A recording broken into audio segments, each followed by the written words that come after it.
malayo pa naman tayo. So kaya dito muna tayo sa lane na to. Nasa gitna. Kung tayo mag-i-exit, dapat nandito na tayo sa kanan. Pag tayo mag-overtake, punta ka sa kaliwa. No? Oh, pag mag-exit sir, kanan na. Bakit? Bakit? Pag malapit ka mag-aliwa, kanya, pikutan, exit. Ah, So dapat, bago mag-solid yung line na yan, nakaposisyon ka na dito. Ayan, oh. Makita mo yung guhit na yan, oh. Nagso-solid na, oh. So dito kasi bawal na yung kaya doon sa anong yun, nasa 2 kilometer pa yon. So dapat naka-change ka na, nasa kanan ka na, nakaposisyon ka na. Para din nagkokos ng traffic, saka nagkokos pa ng mga accident na ganyan lang. Dahil malayo pa naman tayo, dito lang. Yan sa lane na yun, maintain mo lang. So yung sinusundan mo. Pero pag medyo nababagalan kayo nasa unahan mo, at gamay mo ng sakyan mo, so pwede kayong mag-change ang lane actually. No, pero sa ngayon tuturuan kita kung paano yung proper na pag-change ang lane. Ano? Ha? So una dyan, tatandaan mo, syempre lagi signal muna.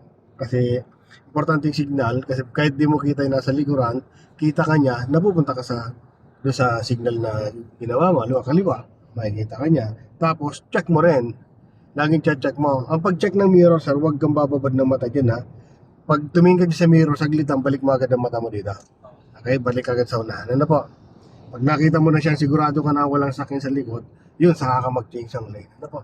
Huwag yung bara-bara na change lang kasi mabibilis yung sakyan. So, isang pagkakamali dyan, syempre, malaking accident magiging cause natin. Ano?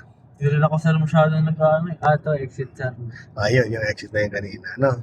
So sa ngayon talaga, masasabi mo yan na hindi ka talaga mag-change ang lane. Yung pass Pero sir. pag yung, pag lagi ka ng nagdamaneho, ay hindi mo na matitisan yung mag-change ang lane. Talagang atat-atat ka lagi niya kasi may inipin ka na. Gamay mo na kasi sakyan mo. So umpisa ganun talaga. Napansin mo, may sakyan sa likod mo, yung truck.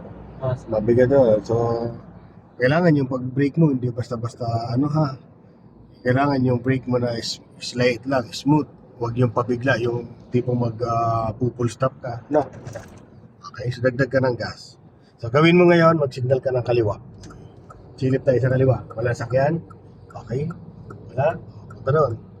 Dagdag ka ng gas. Very good. Dagdag pa ng gas. Sige, dagdag. Pag mag-overtake ka, kailangan mas mabilis ka sa ino-overtakean mo. Kaya yung doon, yung position ng sakyan, kaya natin mo kung hindi alanganin yung pagpapabilis mo, ano? Okay, so diretso na. Tanggal ang signal kasi nakapasok ka na. Yan. Diretso lang po. So dapat di mo sagasaan ng guhit sa kaliwa o kanan, ha? Hindi sir, wala ako change lane. Mamaya na. Sa dagdag ka pa ng gas. Kasi ayun yung mga truck nasa likod mo pa. So dito ka na lang muna. Doon ka na mag-change ang lane ulit. No? Wala naman pating sasakyan sa likod mo. Wala pa naman. No? Kaya diretso ka lang muna. So, doon banda ka na mag-overtake.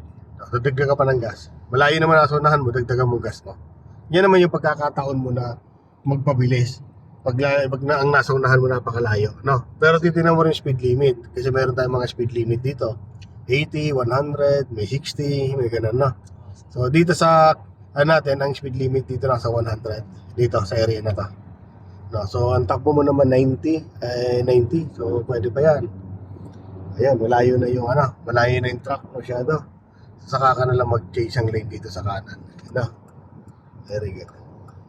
Ayun. Para yung nasa likod mo na, o-overtake, yung magagamit na yung kaliwa. Ganun po, So, dagdag ka ng gas. So, yung nasa unahan mo, dikit-dikitan mo. Yan. Kasi pag pabagsak ang takbo mo, so pwede ka rin mag-cause ng traffic sa likod. Di ba, ang speed limit dito nasa 100, ang takbo mo lang 40, di ba pwede dito? So, mag-cause ka ng traffic dito. Kaya kagaya yung mga truck na, madali na yan. Yan. Diba? So, mas mabilis pa siya sa'yo. So, di ba pwede yung sobrang babagal talaga dito? Kasi pwedeng abutan ka na sa likod. Kapag medyo malayo na sa unahan mo, so dagdag ka na gas. Diretso lang.